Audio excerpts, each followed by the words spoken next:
tell, boy. I mean it. Put up or shut up. That's proof positive that he killed her. I want him as evidence. I want to use it for the trial. I thought you were his lawyer. You lied to me. All right, I lied to you. Why did you lie? Because you killed her? No. Then why? She was a $100 a night hooker. What? You talk like I need an alibi, Petrocelli. I wouldn't want to get caught in court without one.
We're late. This is a no parking zone. I know. Oh, I'll be right with you.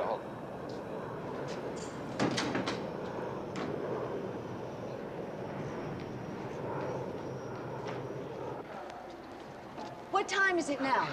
About a minute and 20 seconds past the last time you asked me. Don't make fun of me. I'm not. I'm just too busy trying to get my second win. Hey, Buttons! Uncle Roy! Me.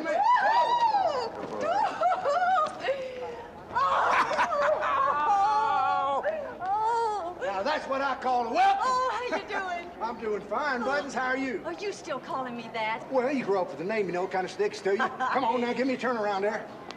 I'll tell you, that marriage life seems to agree with you. It does. Say, how you doing, Tony? Roy, good to see you. How are you? Good to see you. Say, how's your mama? Fine, thank you. Wants to know when you're going to visit him. Well, as soon as I can get free. You know, I ain't seen her since the wedding. I mean, you remember that lasagna she made for us with that sauce on it? Say, what you've been feeding him don't look like he gained a pound since the wedding. It's not that she hasn't tried. I wish I had your problem. I walk by a glass of water, I'm up 5 pounds. Well, you have got a lot of trouble because you are coming home with us. I got a side of ribs, coleslaw, fresh snap beans, homemade cornbread, and Shirley Miller's banana cream pie. Whoa! Boy, you tempt the devil himself to talk like that. You know, there ain't no way in the world I'd miss a meal like that. Except what? Boy, see, darling, I got this here meeting I gotta go tonight. There ain't no way in the world I can get out, you know. But after that, I'm all yours. I'm taking 20 pounds with me back to Texas. You make that 30 pounds and I'll forgive you for tonight. You got yourself a deal. Buttons. Oh, didn't she tell you about that? Uncle Roy. Well, I tell you, the first time I ever seen her, she wasn't about the size of a stick. Brighter than a button. So there wasn't nothing else I could call her. Oh, hey, hold on here. There's something I got for you. There you are, darling. Oh, and Tony, got for you the best tie in Tyler, Texas. How's Aunt Sarah? Oh, well, she's fatter than hog. Well, the least we can do is drop you by the hotel. It's gone. Somebody stole the camper. But it can't be. Well, where is it if it can't be? What, you mean somebody stole your car? Yeah, that's it. It was right here. Something wrong here? You better believe it. Somebody stole my car. Well, where was it? Right at the curb, officer. You mean the Kemper with the hood up?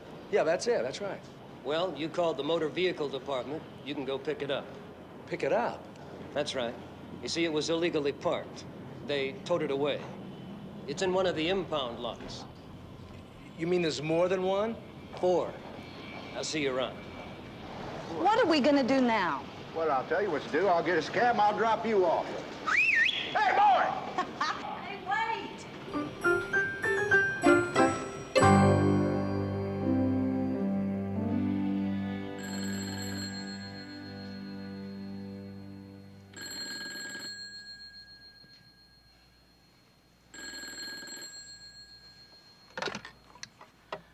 Hello.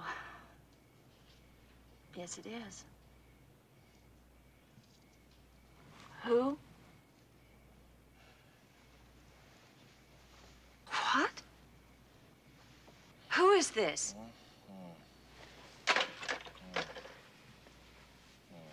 Tony? It's Uncle Roy. What? They arrested him for murder. Did you talk to Roy? No, it was Sergeant Rand. He didn't have much to tell me. Well, tell me everything he did say, huh? He said that Roy had been arrested at his hotel, that he said that he had killed a woman. Tony, I can't believe that. Yeah, I know, Marlene. I know.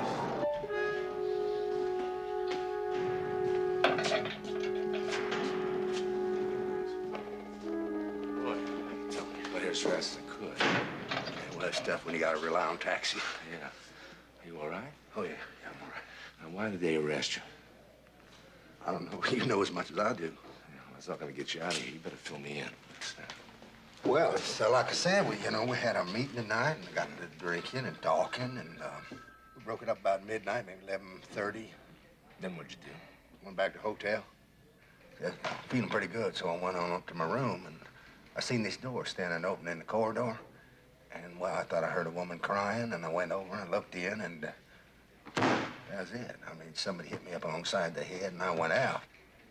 I come to, there's folks screaming bloody murder and there's a dead woman on the bed and then the police hauled me down here. That's it, huh? I mean, that's it. I mean, that's the dumbest thing I ever heard in my life. Yeah, you can say that again.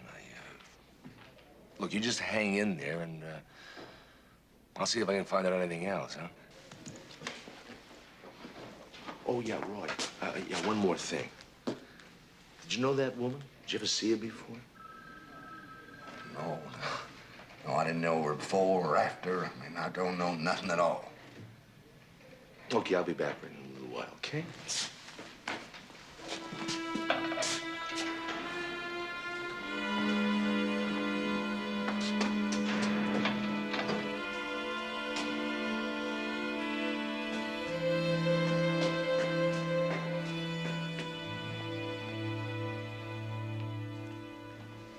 How is he?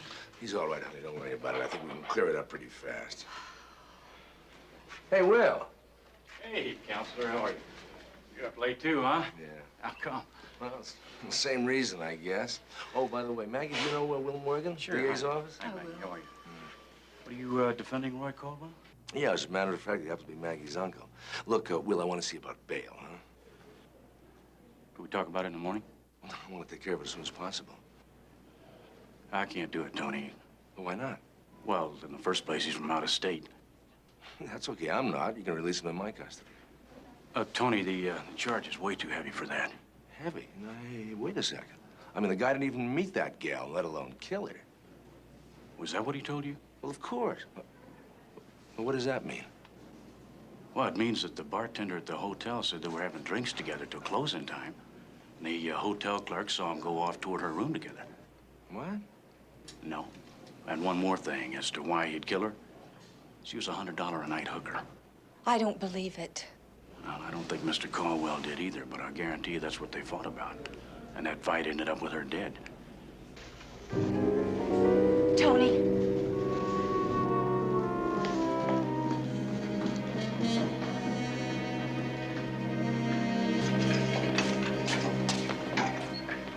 You made me look like a first-class lollipop with the DA. What are you talking about? What'd I do? What'd you do? You killed her, that's what you did. He gave you some cock and bull story about wandering around Hold in it, that I room. didn't kill that girl. But you lied to me. All right, I lied to you. Why did you lie to me? Because I couldn't tell you the truth, that's why. Because you killed her? No.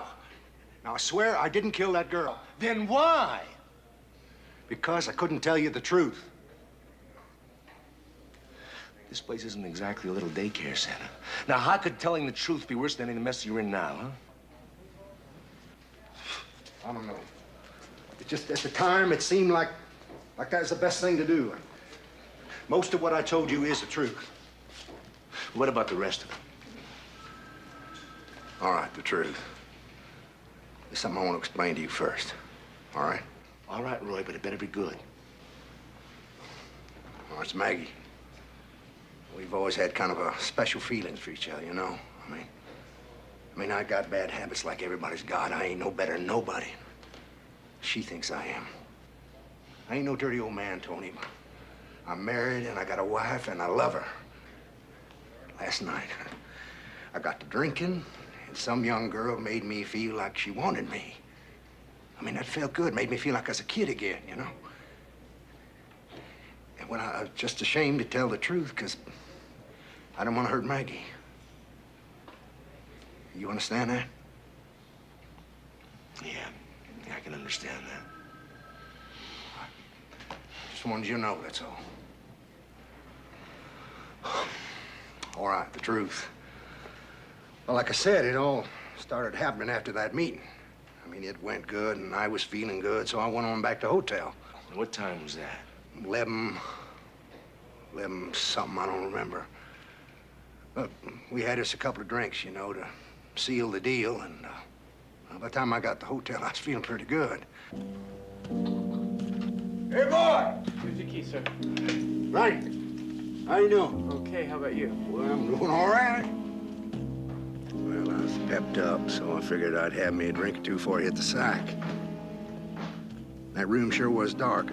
Couldn't see much. Took me a while for my eyes to get used to the light. Yes, sir. What'll it be? Bourbon and branch. Bourbon and branch. Bourbon and branch. Lila Danforth was sitting there alone. Right off, I got the feeling she wanted company. In the mood I was in, I was sure glad to oblige. There you are, darling. Keep them. There's many more where them come from. The Longhorn Tavern in Talbot. I've been there. That's my hometown. Well, how about that? How about that? Sit down. All right. Well, it turns out she's from Tyler, too. She hadn't been back there in a long time, but she knew a lot of the same places I did. You know where the tracks run? Sure, run right smack dab through the middle of town. Well, no, on the west end. I got me spread about 30 miles outside of Tyler. Before long, we was talking like we was old buddies. We drank and we talked until they closed the bar, and then she invited me up to her place for a drink. I'll be right with you. I should have said no to the drink, but like I said, I wasn't feeling no pain, and being as I was a beautiful woman doing the asking, it sure did make saying yes easy.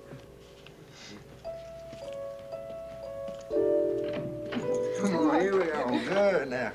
Now, There. the light switch is on the left. Well, she closed the door before I could find the light switch, and then somebody hit me on the head. I don't know how long I was blacked out.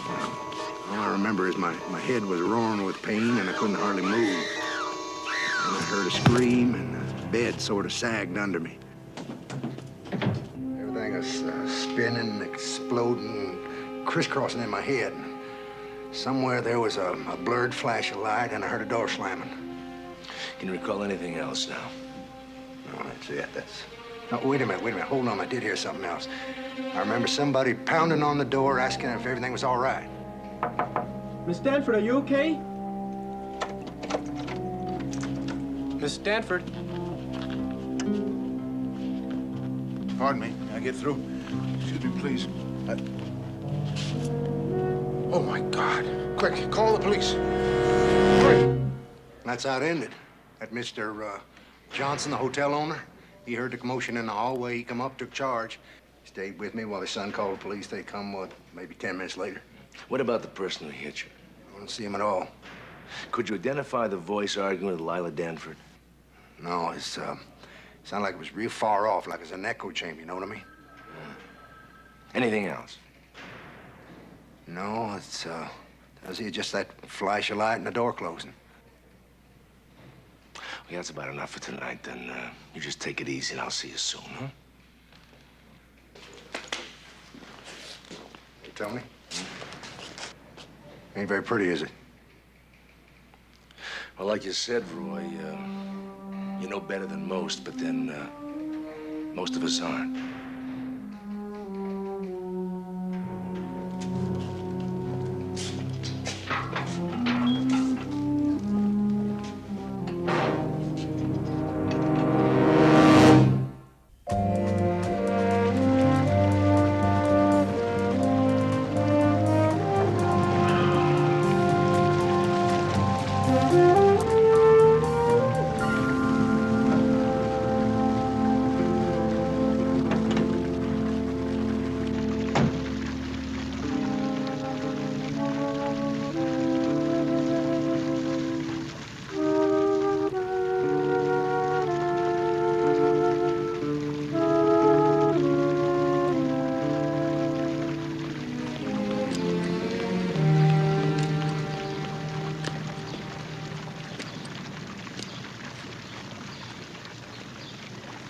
Johnson? No. Hi, my name's Tony Petrocelli. I wondered if I could talk to you. Yeah, you like gardening? Well, where I grew up, the only gardening I ever saw was hanging on windowsills and fire escapes. I'm afraid I better leave the green thumb of the experts. It's got nothing to do with thumbs. Just got to like plants, that's all. Well, I'll remember that. You see, I'm Roy Caldwell's attorney, and I wonder if you could give me some help. Well, I'll do what I can. You don't mind if I keep on clipping, do you? I mean, it won't distract you. No, not at all. I'll try to be as brief as possible. See, I understand that you were with Roy until the police arrived. That's right. Well, how did you happen to be at the hotel at that hour? I was going over the accounts. I keep an office suite on the same floor. I heard the commotion. By the time I got there, well, I'm sure you know the details. Well, yeah, all but one. This just doesn't seem like the kind of place that Lila Danford would use as home base. Well, it's a terrible thing, Mr. Petrocelli. In all the years this hotel has belonged to our family, nothing like this has ever happened. You didn't know what you did for a living, huh? Of course not. A piece of trash like that. She could destroy a reputation that's taken us 50 years to build. Yeah, I guess you did the same thing for Roy Caldwell's reputation. Well, look, thanks for your help. My dad would love to be doing what you're doing now. Thank you, sir.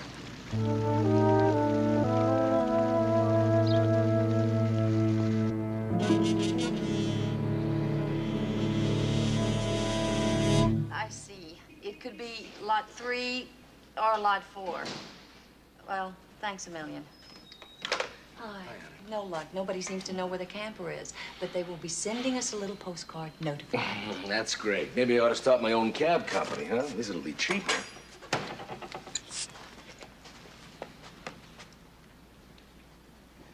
Honey? You all right? Yeah, I'm all right. I've just been trying to decide whether to call Aunt Sarah and tell her about Uncle Roy. Ann? I can't do it. Look, honey, knowing about it isn't going to help her or Roy. I know. It's just I feel so damn helpless. Baby, Roy's he's really a good man. A little foolish. I'll do everything I can to get him out of this, though.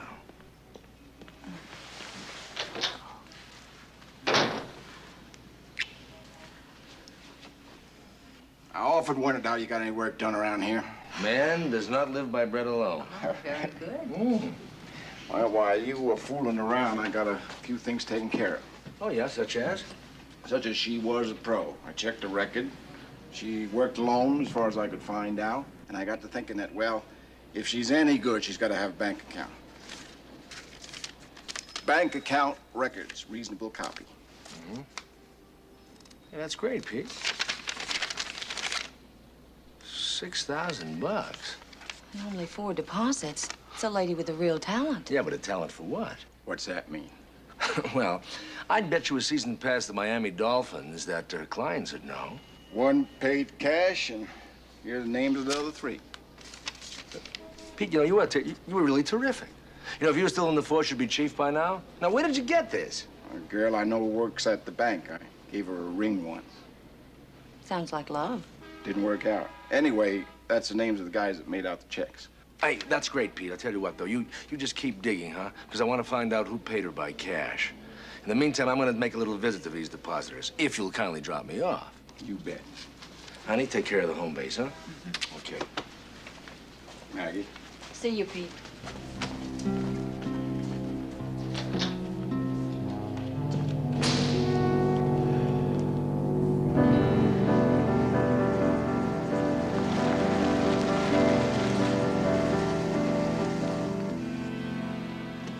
See you back at the office. You bet. Adios.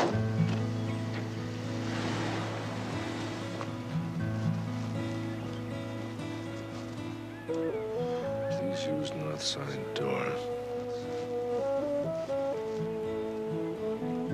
Mrs. Willis. Yes? Mrs. Willis? Yes. Are you here about the house? No. My name is Anthony Petrocelli. I came here to talk to your husband. May I come in? Of course. Thank you. Unfortunately, you're a few days late. You'll have to speak to me. Well, actually, this is a private matter between your husband and myself, so perhaps I'd better come back at a more convenient time. My husband ran out of convenient time, Mr. Petrocelli. He's dead, and I buried him yesterday. I'm sorry. I didn't know your husband was ill. It wasn't illness. It was his shotgun, his own shotgun. Forgive me. I guess this is not the right day to talk about him, then. Well, why not? He was a decent, honorable man. For almost 17 years, the best damned husband any woman could ever wish for. Why am I telling you this? You obviously knew him, or you wouldn't be here. Well, I didn't know him personally, but I do know that he had a fine reputation, yes. The best. Everybody liked him, and everybody trusted him. And that's probably what made him kill himself in the end. Well, I don't understand. Well, Hank broke a trust. The kind of trust other men break every day of the week. But for Hank, it cost him his life.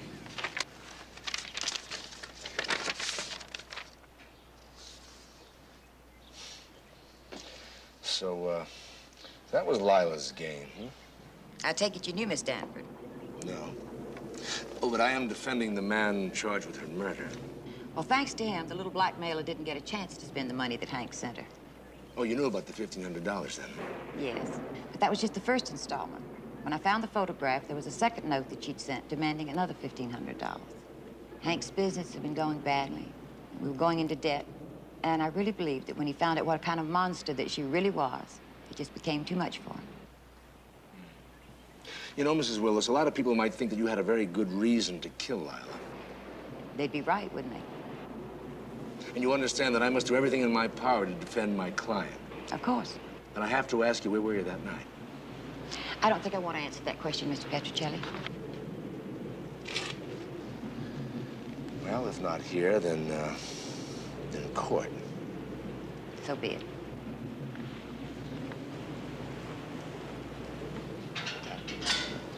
Good day, Mrs. Willis.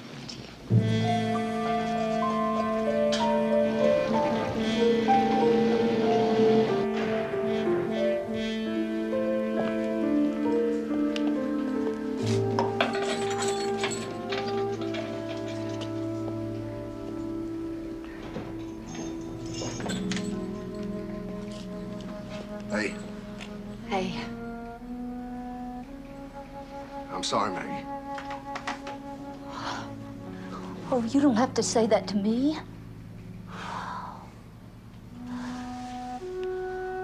What happened to Buttons? I just don't feel the same no more. But it is. I love you.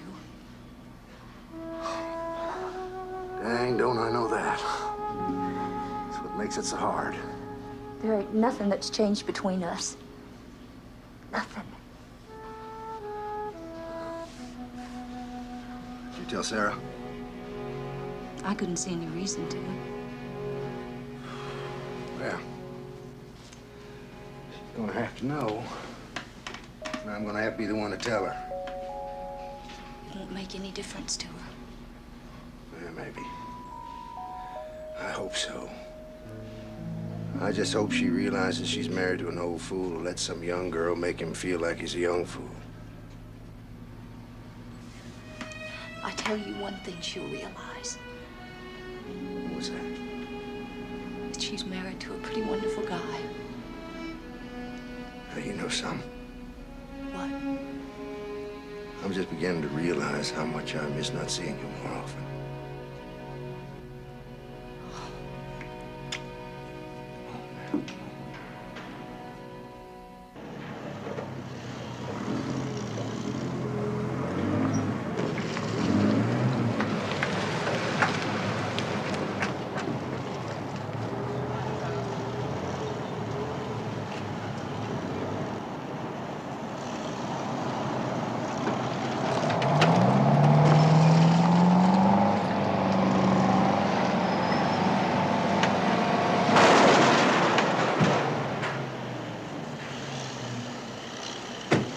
Okay, how much? $6.50. $6.50? Where's your mask and gun? Oh, that's all right. You don't like it, you should get a car. I got a car, but I can't find it. You want me to wait? No, thanks. At these prices, I'll walk.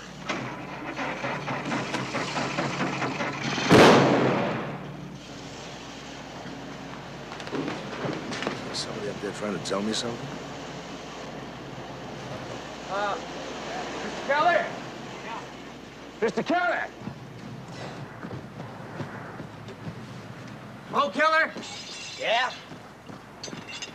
Hi, I'm Anthony Petrocelli. I'm an attorney, and I represent a member named Roy Caldwell. Look, I'm a busy man. What do you want? Well, look, my client's accused of killing Lila Danford. I understand that you and she were more than just passing strangers. Never heard of her. Well, what about the Plouse Metals Company? I hear it's the largest in the state. So? And the owner of the Plouse Metals Company is Harry Plouse. I understand he's your father-in-law. Okay. Make your point, mister. Why did you send Lila Danford a personal check with $1,500? I told you. I never heard of her. I see, Mr. Kelly. You like games? We'll play games. If you clam up, then I'll send you a little subpoena, and then you'll tell your little tale in court, huh? End the game. All right. Mr. Petrocelli, let's talk. What do you want to know? Okay, how'd you meet her and where? At the Hotel Regency bar about 2 weeks ago. I was having a drink alone. She wandered in. We struck up a conversation. She didn't look like a hooker. You see, I'd had a riff with my wife, and she told me that her problems with her husband were getting pretty heavy, too. Well, go on. Well, she told me a tale of woe. I told her mine. Next thing I knew, we were in her room, consoling each other. And that's it? Well, except for a photographer who broke up the brief encounter to snap a picture. Did he use a flashbulb? You got it. Why didn't you go after him? Well, I wanted to, but Lila said not to worry. She said her husband was probably behind it, and she'd fix it so I wouldn't get involved. Yeah, nice girl. Yeah. Well, the crazy thing is I believed her. Until 2 days later, photograph arrived. And a little note demanding $1,500 if I didn't want my father-in-law to get a copy of the same print. Shell out, huh? Yeah. I sent the check and return mail and a note not to try it again, that's it. It's the last you heard of her, huh? Yeah. That's the truth, Petrocelli, I swear it, that's the truth. But I want to tell you something. I'll deny everything I've said to you, every single word, so never, never ask me to repeat this story. Okay, one last thing. Where were you the night she was killed? Out. Out where? Out, just out. You talk like I need an alibi, Petrocelli. Well, let's put it this way. I wouldn't want to get caught in court without one. Thanks.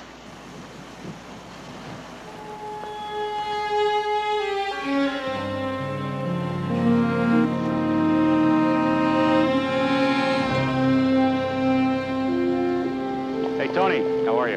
Hey, hiya, Will. Hey, how's Maggie? Well, she's fine now that she knows that Roy's innocent. Hey, look, Tony, I know you mean well. I'm sure you'll give him a crackerjack defense, but this time you gotta know you're not gonna find the prize at the top. Well, I quit looking for prizes in Santa Claus when I was 10. You better start looking for something, because this is one of the strongest cases I've ever had. Well, I'd be disappointed if it wasn't. Now, look, Will, he's innocent. I don't think so, Tony, and I'll tell you why. And we know for sure he met her in the bar that night. They hit it off well. Then they went to her room. The light switch is on the left.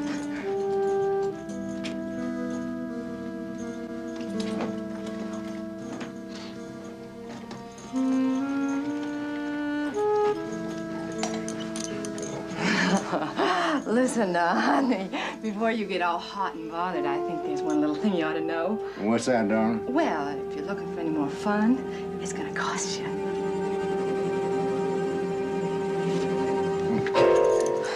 Listen, cowboy. I mean it. Put up or shut up. Finding out Lila Danford was a prostitute must have come as a real blow to Caldwell's ego.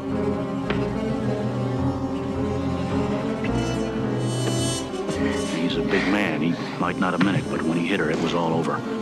And one more thing. You know that connecting door to the other room? It was locked from the other side, so there's no way anybody else could get in or out of that room. No, I don't buy that. See, you don't know it, but there's still a big piece missing. Like to tell me what it is? The real murderer. When I find him, you'll be the first one to know. I'll see you, Will.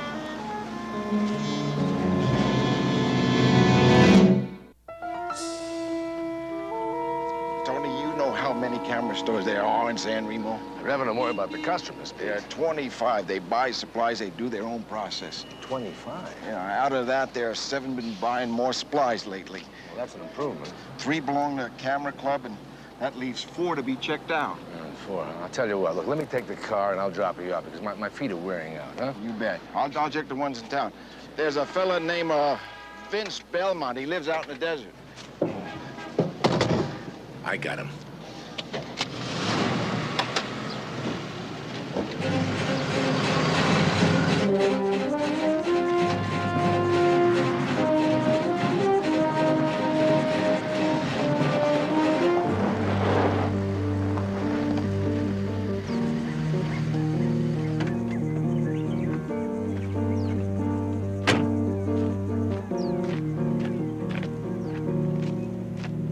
Hiya, Vince Belmont?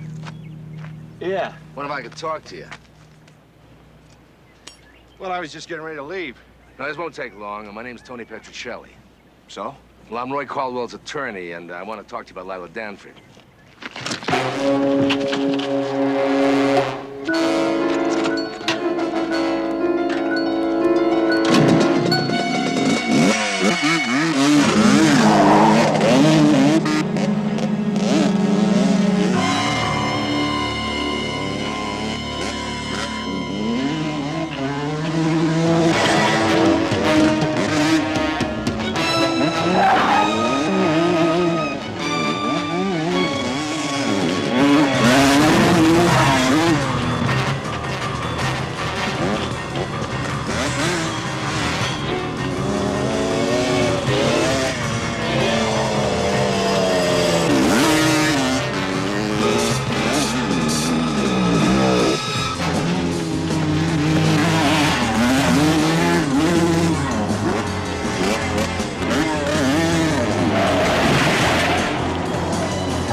What is it with that circus act? I was just trying to scare you off. Because of Lila. I didn't want to get in any deeper. If you were in any deeper, down would look like up to you. Yeah, well, this is terrific, but what about the pictures you took for Lila? I haven't got them. She has, or had. Where? Like, I don't know. I just worked for her. Yeah, how'd you meet her? Well, she called when she got to town. Said that a friend in California had recommended me as a good photographer who could always use some extra bread. Yeah, go on. Well, we met. She explained the setup, and 2 days later, we were in business. She paid me 2 bills for each score. What about the scorecard and the guys involved? I never knew their names or anything about them. She'd call when she got a dude on the hook. I'd ride into town, slip in the back way, and use a passkey she had made for me. Okay, what else? I'd snap off a picture and blow before the guy knew what hit him. Next day, I'd deliver her a print, plus a negative. How many times did you work with her? Just 5 times, including the last one. Roy Caldwell, huh? Yeah, the guy who killed her. Hey, look, buddy, you're in no position to play judge, huh? I got the proof. You mean the pictures you took of them? Let me see them. I thought you were his lawyer. I am. I want it as evidence. I want to use it for the trial. Okay, but believe me, this isn't gonna help.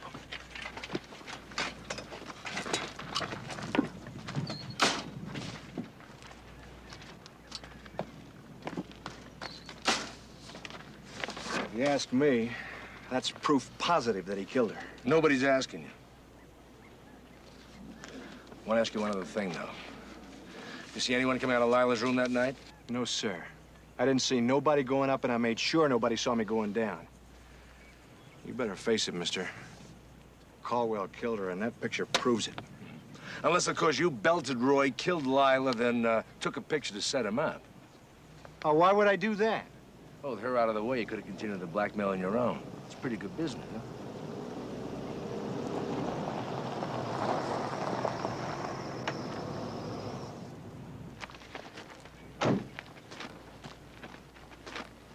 Tony, it's a small and photogenic world, huh? Well, aren't you a little out of focus here, Will? No, I don't think so. I came to see Belmont, thanks to you. Well, don't send me a thank you card until you tell me why. Well, you're the one, remember, who told me there was a piece missing? So I went back and reread the Caldwell statement. I wondered about that flashing light, you know, till I put two and two together. Then I started checking a lot of the local photographers, and here I am. Belmont's the missing link, right? Well, you got the picture, Will. Oh. Very interesting. Tell you what, why don't you keep this, and I'll just settle on the negative.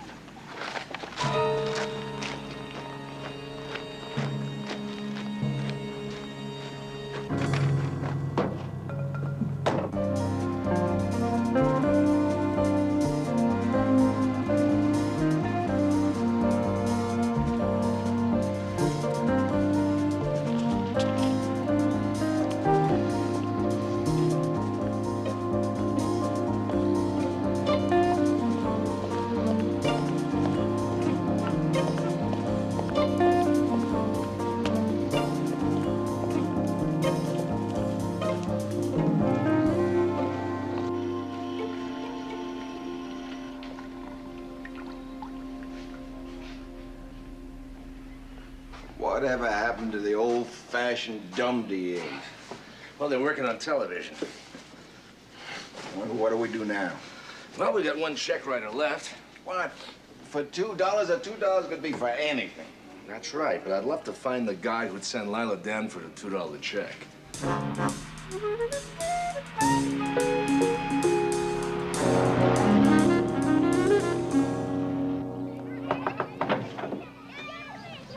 Yes? Can I help you? Mrs. Jameson? Hardly. Oh, well, I'd like to talk to Mr. Jameson, if I may. Walt, it's for you. Hi, what can I do for you? Hi, I'm Tony Petrocelli. I'm Roy Caldwell's attorney. Caldwell? That's the guy that killed Lila Danford. No. The word is accused. Have it your way. And you're here to talk to me about the evening I spent with her? Well, where'd you meet her? In a bar near my office. She started the conversation. She was very classy, so naturally I responded. Then after a few drinks, she invited me back to her hotel. I couldn't believe my luck. So you went with her? Sure, who wouldn't? After that, it was all et cetera, right up until the moment that photographer walked in, snapped the picture, and then took off. And then? Then her letter arrived with the picture and a request for $1,500. And? And that really gave me a laugh. You thought that was funny? Yeah, you see, the one thing I hadn't told her was I was in the bar celebrating my divorce. I was a free man. That is funny. So the picture didn't bother you? I thought it was terrific. Let me show you. I liked it so well, I had that blow-up made. Then I sent her $2 to help defray the cost. See,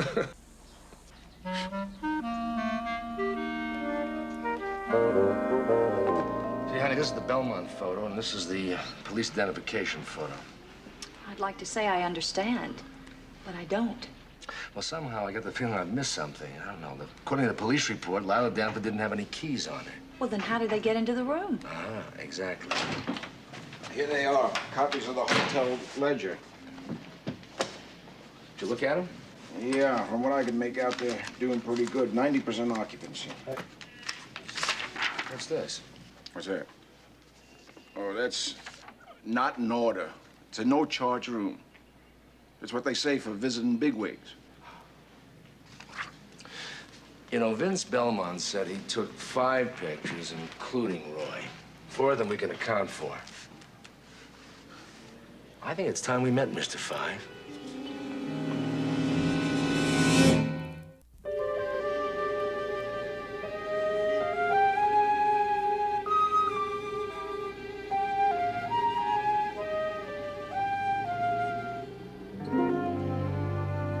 So I told Miss Stanford she had no messages. Then she and Mr. Caldwell went up the stairs together. Mm-hmm. Would you tell the court in your own words what happened that made you unlock the door to Miss Stanford's room? Well, a few minutes later, there was a call from the room opposite Miss Stanford. They said there was a fight. It took me a few seconds to find the master key. I knocked on the door and asked if she was all right. Some of the other guests were coming out of their rooms, so when she didn't answer, I opened the door and I switched on the light. And what did you see? I saw Miss Stanford lying on her bed, bleeding. And Mr. Caldwell, he was kind of leaning over her, staring down. And did you notice anything else about him? Yeah, his shirt was bloody, and he was holding a paperweight in his hand. Was it this paperweight tagged Exhibit A? That's it. That's the one. Thank you. No further questions, Your Honor. Cross? Mm-hmm. Hi, Mr. Johnson. How long have you been working at the Regency Hotel? Just the past couple of weeks. And before that? I've been away. I was away at college, Arizona State. Well, you've been majoring in business administration, huh? Yes, sir. So that someday you can take over management for your father. Yes, sir. I hope so. Just a couple of questions. How long was she registered at the hotel? Since before I got there. And what was she paying for the room? Well, I don't know. I don't have anything to do with the bookkeeping yet. I see. But the rooms are pretty expensive, aren't they? I suppose that they are. I suppose no more questions now. Thank you. Mr. Morgan? No further questions, Your Honor, and that concludes the case for the people. Are you ready for the defense, Mr. Petrocelli? I am, Your Honor. So that's the way we'd work it. I'd get a call, and then I'd go to the hotel. And I'd sneak up the back stairs and wait until the light went off in her room. That's when I'd use the pass key. And the night of the murder, that's the procedure you followed. Except that when I got to Lila's room, it was already dark. So you set your flash bulb and your camera. You entered the room as soon as you arrived. Yes.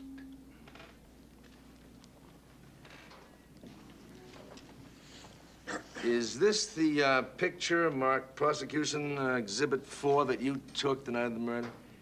It is. Your Honor, I took the liberty of having this photograph blown up. I'd like to place it into evidence, if I may. Any objections, Mr. Morgan? No, Your Honor. Maggie.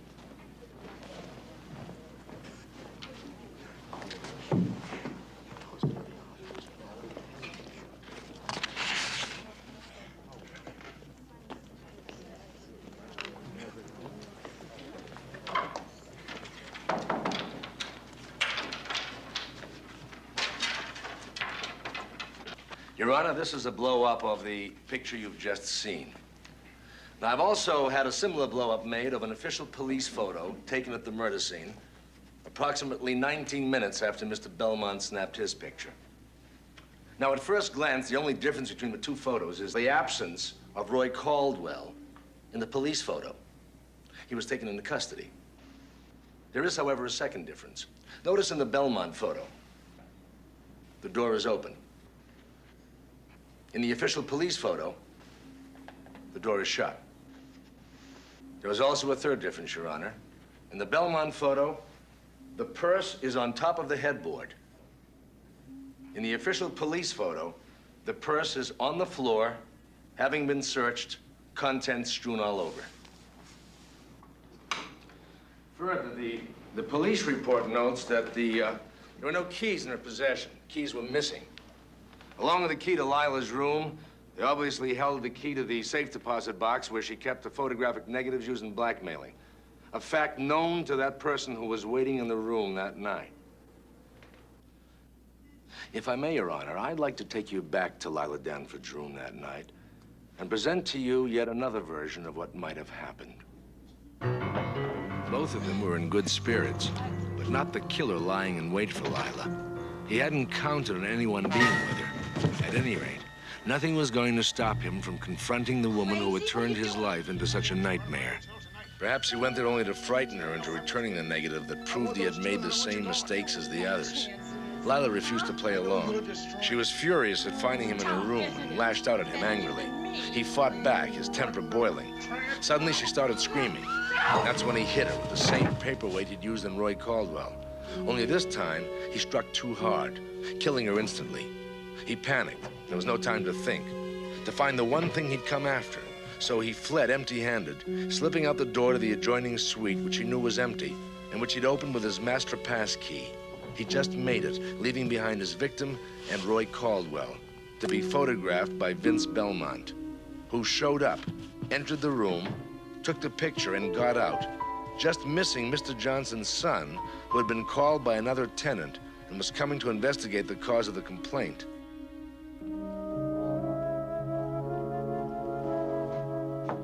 Miss Stanford? Miss Stanford, are you okay? Miss Stanford? No one saw him leave the adjoining room, so he joined the others, giving the impression that he too had been alerted by Lila's scream. God. Quick, call the police. Then he sent Will to call the police. Hurry. Excuse me, Mr. Gentleman. Do you mind going back to your rooms? There's nothing you can do here to help. Thank you. And closed the door on all the other guests so that, unseen, he could collect the key to Lila's safe deposit box and tidy up any clues he may have left before the police arrived. Now, we know that Lila Danford was blackmailing 5 men, 4 of them we can account for. But the 5th one paid as well, but not in money, but by allowing her the use of a hotel for her operations, giving her room 236, listed in the hotel records as out of order. Now, you printed pictures of all 5 men, didn't you? Yes. Is that 5th man in the courtroom right now? Yes, he is. Could you point him out to us? Yes. He's the guy sitting in the 2nd row wearing the blue blazer.